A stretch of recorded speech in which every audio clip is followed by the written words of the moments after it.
ದಾವಣಗೆರೆ ಜಿಲ್ಲೆಯಲ್ಲಿ ಡ್ರಗ್ಸ್ ಮತ್ತು ಗಾಂಜಾದ ಮಾಫಿಯಾ ಜೋರಾಗಿದೆ. ಗಾಂಜಾದ ಮಾಫಿಯಾವನ್ನು ಜಾಲಾಡಿದ ಜಿಲ್ಲಾ ಪೊಲೀಸ್ ವರಿಷ್ಠಾಧಿಕಾರಿಗಳಿಗೆ ಭಾರತೀಯ ಜನತಾ ಪಾರ್ಟಿಯ ವತಿಯಿಂದ ಅಭಿನಂದನೆಗಳನ್ನು ಸಲ್ಲಿಸಲಾಯಿತು.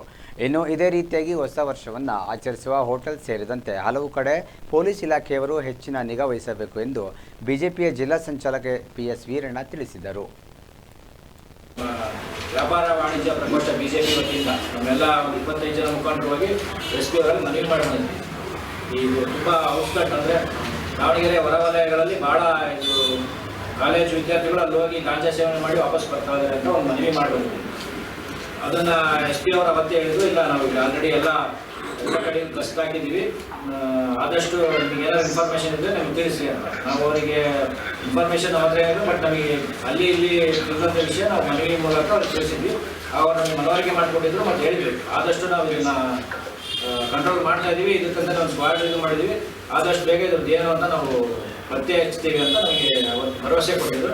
ಅದ್ರ ಪ್ರಕಾರ ಎಸ್ ಪಿ ಪ್ರಶಾಂತ್ ಅವರು ಮೊನ್ನೆ ದಿವಸ ದಾವಣಗೆರೆ ನಗರದಲ್ಲಿ ಏನು ಗಾಂಜಾ ಮತ್ತು ಡ್ರಗ್ಸ್ ವ್ಯವಹಾರ ಏನು ನಡೀತಿತ್ತಲ್ಲ ಅದರದ್ದು ಯಾವುದೇ ಒತ್ತಡಕ್ಕೆ ಮಣಿಯದೆ ಒಬ್ಬ ಪ್ರಭಾವಿ ಮುಖಂಡರನ್ನ ಬಂಧಿಸಿದ್ದಾರೆ. ಅದಕ್ಕೆ ನಾವು ಪ್ರಥಮವಾಗಿ ಎಸ್ ಪಿ ಪ್ರಶಾಂತ್ ಅವರಿಗೆ ಅಭಿನಂದನೆ ಸಲ್ಲಿಸ್ತೀವಿ.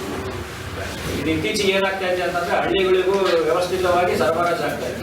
ಈ ಗಾಂಜಾ ಸೇವನೆಯಿಂದ ನಮ್ಮ ದೇಶದ ಸಂಸ್ಕೃತಿ ಗಾಂಜಾ ನಶೆಯಲ್ಲಿರ್ತಕ್ಕಂಥವ್ರಿಗೆ ಅದು ಯಾವುದು ಅರಿವಿಗೆ ಬರ್ತಿರಲ್ಲ. ಅವ್ರು ಏನು ಮಾಡ್ತಿರ್ತಾರೆ, ಗಾಂಜಾ ನಶೆಯಲ್ಲಿ ನಮ್ಮ ಸಂಸ್ಕೃತಿ ಅದೆಲ್ಲ ಮರೆತು ಅವ್ರು ಈ ನಶೆಯಲ್ಲಿ ಏನು ಮಾಡ್ತೀವಿ ಅಂತ ಅವ್ರ ಮಕ್ಕಳಿಗೆ ಅರಿವೇ ಇಲ್ಲ. ಉದಾಹರಣೆಗೆ ಮೊನ್ನೆ ಹೋದ್ವಾರೆ ಪ್ರೆಸ್ ಕ್ಲಬ್ ಮುಂದೆನೇ ಯಾರೋ ಹುಡುಗರು ಇದು ಮಾಡಿದ್ರು ಅಂತೇಳಿ ಗಾಂಜಾ ಸೇವನೆ ಮಾಡಿ ಹಾಡಾಗಲೇ ಪ್ರೆಸ್ ಕ್ಲಬ್ ಮುಂದೆನೇ ಹೊಡೆದಾಡಿದ್ರು. ಇಲ್ಲೆಲ್ಲ ನಮ್ಮ ಮಾಧ್ಯಮದಲ್ಲರೂ ಅವ್ರ ಎದುರುಗಡೆ ಹೊಡೆದಾಡೋದು ಇದು ಯುವಕರಲ್ಲಿ ಭಾಳ ಬೆಳೀತಾ ಇತ್ತು ದಾವಣಗೆರೆ ಜಿಲ್ಲೆಯಲ್ಲಿ.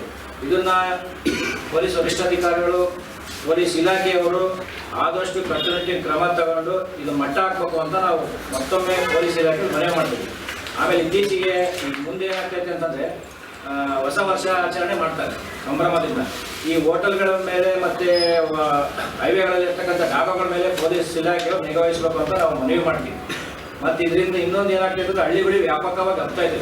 ಉದಾಹರಣೆಗೆ ಡಿಸೆಂಬರ್ 6ನೇ ತಾರೀಕು ಸಾಸಿವೆಹಳ್ಳಿಯಲ್ಲಿ ಈಶ್ವರನ ಒಂದು ಫ್ಲೆಕ್ಸಿಗೆ ಸಾಸಿವೆಹಳ್ಳಿಯಲ್ಲಿ ಇರ್ತಕ್ಕಂಥ ಒಂದು 3 ಜನ ಯುವಕರು ಇದೇ ಗಾಂಜಾ ಸೇವನೆಯಿಂದಲೇ ಫ್ಲೆಕ್ಸಿಗೆ ಬೆಂಕಿ ಹಚ್ಚಿದ್ರು. ಅದರ ಪರಿಣಾಮ ನಮ್ಮ ಮಾಜಿ ಸಚಿವರಾದರು ಹೊನ್ನಳ್ಳಿ ರೇಣುಕಾಚಾರ್ಯ ಅವರು ಮಾಜಿ ಸಚಿವರು ಹೊನ್ನಳ್ಳಿ ರೇಣುಕಾಚಾರ್ಯ ಅವರು ಆ ಸ್ಥಳಕ್ಕೆ ಹೋಗಿ ಹೋರಾಟ ಮಾಡಿ 3 ಜನನ ಬಂಧಿಸಲೇಬೇಕು ಅಂತ ಪಟ್ಟಿಡುವಾಗ ಅವ್ರು ಬಂಧಿಸಿ ವೈದ್ಯಾಧಿಕಾರಿಗಳಿಗೆ ಪರೀಕ್ಷೆ ಕಳಿಸಿದಾಗ ಅಲ್ಲಿ ಅವರು ಗಾಂಜಾ ಸೇವನೆ ಮಾಡಿ ದೃಢಪಟ್ಟಿದೆ. ಈಗ 3 ಜನನು ಸುಹೇಲು, ಅಕ್ಬರ್, ಇನ್ನೊಂದು ಜಬೀವುಲ್ಲಾ ಅವ್ರು 3 ಜನನು ಶಿಕ್ಷೆ ಅನುಭವಿಸ್ತಾ ಇದ್ದಾರೆ. ಈಗಾಗಲೇ ಆಲ್ರೆಡಿ ಶಿಕ್ಷೆ ಅನುಭವಿಸ್ತಾ ಇದ್ದಾರೆ. ಇದು ಇದೇ ಥರ ಹಳ್ಳಿಗಳು ವ್ಯಾಪಕವಾಗಿ ಹರಡ್ಕೊಂತ ಹೋದರೆ ಹಳ್ಳಿಗಳಲ್ಲಿನ ಸಂಸ್ಕೃತಿನೂ ಸಂಸ್ಕಾರನೂ ಹಾಳಾಗ್ತಾ ಹೋಗ್ತದೆ. ಅದಕ್ಕೆ ಪೊಲೀಸ್ ಇಲಾಖೆ ಕಟ್ಟುನಿಟ್ಟಿನ ಕ್ರಮ ಕೈಗೊಳ್ಳಬೇಕು.